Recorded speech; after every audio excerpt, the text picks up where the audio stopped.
বিশ্বকাপের প্রাথমিক স্কোয়াড আগামীকাল ঘোষণা করলেও তা আইসিসির কাছে গত 30 এপ্রিলই পাঠিয়েছিলেন বাংলাদেশ ক্রিকেট বোর্ড বিসিবি। তবে ঘোষিত দলের সঙ্গে সেই দলের একটা পার্থক্য আছে বলে জানিয়েছেন প্রধান নির্বাচক গাজী আশরাফ হোসেন লিপু। সেই তালিকায় pace bowling allrounder Mohammad Saifuddin থাকলেও গতকালকে ঘোষিত দলে তার জায়গায় আছেন তরুণ পেসার তানজিম সাকিব। গত বছর এশিয়া কাপে অভিষেক তানজিম হাসান সাকিবের। অনূর্ধ্ব-19 বিশ্বকাপ জয়ী এই তরুণ পেসার টি-20 অভিষেকেও হয় গত বছর ডিসেম্বরে নিউজিল্যান্ডের বিপক্ষে। প্রতিভাবান এই পেসারকে ভবিষ্যৎ পরিকল্পনার অংশ ধরা হলেও এবারে টি-20 বিশ্বকাপের দলে জায়গা করে নেয়ার দৌড়ে কিছুটা হলেও পিছিয়ে ছিলেন তিনি। বরং বিশ্বকাপ খেলতে যুক্তরাষ্ট্র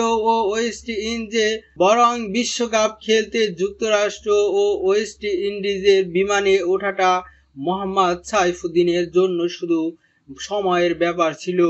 এবারের বিপিএলে ফরচুন বরিশালকে শিরোপা জেতাতে দারুণ অবদান রাখেন তিনি, যার প্রেক্ষিতে ডাক পান জিম্বাবুয়ে সিরিজে, এমনকি বিশ্বকাপের প্রাথমিক দলেও ছিল তার নাম। জিম্বাবুয়ের বিপক্ষে 5 ম্যাচের টি-20 সিরিজে 8 উইকেট শিকারও করেন তিনি, কিন্তু উইকেট শিকার করলেও ওয়াকাতরে রান বুলিয়েছেন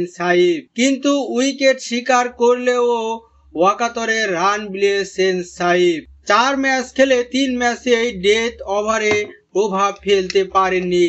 এই 3 ম্যাচের প্রথমটিতে 17 ও 20তম ওভারে তিনি যথাক্রমে 13 ও 20 রান খরচ করেন। পরেরটিতে শেষ ওভারে 11 রান শিকারের আগে 17তম ওভারে দেন 18 রান, আর সিরিজের শেষ ম্যাচে 16তম ওভারে 13 ও 18তম ওভারে 19 রান দেন।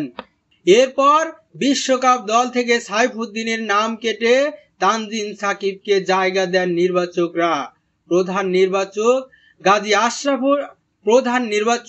গাজী আশরাফ হোসেন লিপু সাইফুদ্দিনকে বাদ দেওয়ার ব্যাখ্যা দিতে গিয়ে বলেন, আমরা চোট থেকে ফেরা সাইফুদ্দিনের পারফরমেন্স দেখতে চেয়েছিলাম, তার উপর অবশ্যই আমাদের আস্থা ছিল।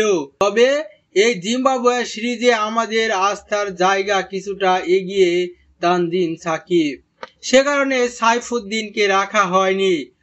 আজ বুধবার 15 মে বিশ্বকাপ উপলক্ষে টাইগারদের আনুষ্ঠানিক ফটো সেশনে শেষে গণমাধ্যমের মুখোমুখি হয় বাংলাদেশ দল। সেখানে দল নিয়ে প্রত্যাশা,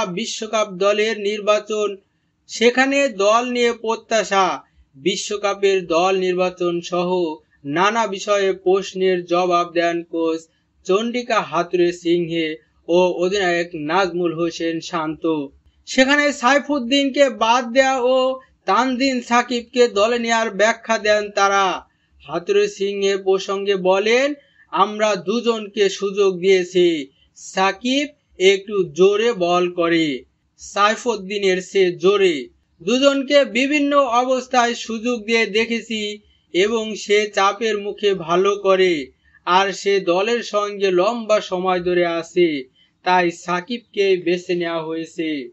কোচের সঙ্গে গলা মেলান অধিনায়ক শান্ত ও দল নির্বাচন নিয়ে আমরা সবাই অনেক আগে থেকেই আলোচনা করেছিলাম, শুধু জিম্বাবুয়ে সিরিজ নয়, এর আগেও। আমাদের সবার সম্মিলিত সিদ্ধান্ত এটা। আর সাইফুদ্দিন, যেটা কোচও বলেছেন, সাকিবের পেসটা বেশি। আমি ডিটেইল বলতে চাই না, তবে দুজনের প্রতিযোগিতা খুব ক্লোজ ছিল। জিম্বাবুয়ের বিপক্ষে সিরিজে 2টি ম্যাচে সুযোগ পেয়েছিলেন তানজিম সাকিব, তাতে এক ম্যাচে 26 রানে 1 উইকেট শিকার করলেও অপর ম্যাচে 42 রান দিয়েও 0 উইকেটে থাকেন তিনি।